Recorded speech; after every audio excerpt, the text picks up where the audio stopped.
અત્યાધુનિક અગ્રણી doctor S Gopal દેવે પોતાના 50મા ગ્લોબલ રેકી હીલિંગ કેમ્પ દ્વારા રચ્યો નવો ઇતિહાસ. અમદાવાદ 8 થી 10 મે 2026 હોલિસ્ટિક સાયન્સ ક્ષેત્રે જાણીતું નામ અને reiki grand master doctor S Gopal Dev આજે તેમની આધ્યાત્મિક યાત્રામાં એક મહત્વપૂર્ણ સીમાચિહ્ન પ્રસ્થાપિત કરી રહ્યા છે.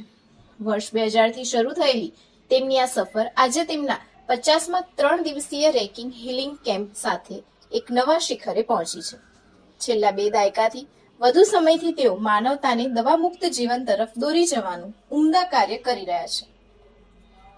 કોર્પોરેટ કારકિર્દીથી આધ્યાત્મિક માસ્ટરી સુધીનો ડોક્ટર દેવની આ સફર શૈક્ષણિક શ્રેષ્ઠતા અને આધ્યાત્મિક ઊંડાણનો અનોખો સંગમ છે. એમકોમ, એલએલબી અને સીએઆઈઆઈબી જેવી ઉચ્ચ પદવીઓ ધરાવતા ડોક્ટર દેવે વર્ષ 1982 થી 2010 દરમિયાન સ્ટેટ બેંક ઓફ ઇન્ડિયામાં પ્રતિષ્ઠિત સેવા આપી હતી. જોકે 1996માં થયેલા આધ્યાત્મિક જાગૃતિના અનુભવે તેમનો માર્ગ બદલી નાખ્યો. પત્રકાર મિત્રોનું હાર્દિક સ્વાગત છે. યુનિવર્સલ રેકી ફાઉન્ડેશન 1996ની 15મી મે મારા જીવનમાં એક બહુ મોટું ટર્નિંગ પોઈન્ટ હતું. મારી તમામ સિસ્ટરના મેરેજ થયા પછી જીવનમાં એવું લાગ્યું કે હવે કોઈ મારા માટે રહ્યું નથી. કારણ કે આર્થિક, માનસિક, શારીરિક, પારિવારિક બધી રીતે બહુ જ ત્રસ્ત હતો. અને ત્યારે જ કુદરતી અઠવાડિયાની અંદર જ એક સરસ માર્ગ મળ્યું જેનું નામ રેકી છે. અને રેકી શીખ્યા પછી જીવનમાં જે પરિવર્તન આવ્યું તો આજે આ યુનિવર્સલ રેકી ફાઉન્ડેશન આપની સામે બન્યું. હું છેલ્લા 30 વર્ષથી રેકીની દુનિયામાં છું. એ પહેલાં હું સ્ટેટ બેંક ઓફ ઇન્ડિયામાં નોકરી કરતો હતો.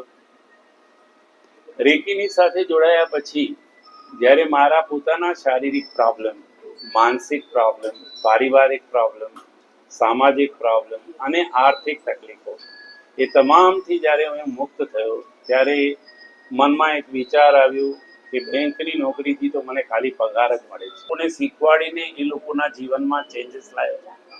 જો આર્થિક રીતે વાત કરીએ તો હજારો લોકો જે સાયકલ અને બસમાં આવ્યા એ આજે ગાડીઓના માલિક અને કરોડપતિ બન્યા આ हीलिंग मोडेलिटीज थी.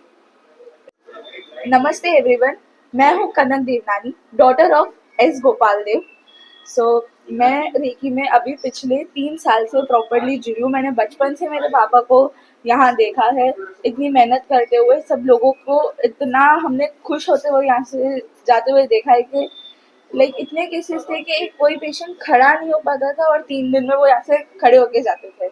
तो मेरे को मेरे पापा की ये चीज़ से मेरे को बहुत इंस्पिरेशन मिली है, इसलिए मैं भी इस फील्ड में आ गई हूँ. And I am very much thankful to my dad. मेरे को बहुत धन्यवाद है मेरे पापा का एंड रेकी सेंटर का एंड आप सबका कि मेरे को ये अपॉर्चुनिटी मिल रही है कि मैं यहाँ पे काम कर सकूँ. Thank you.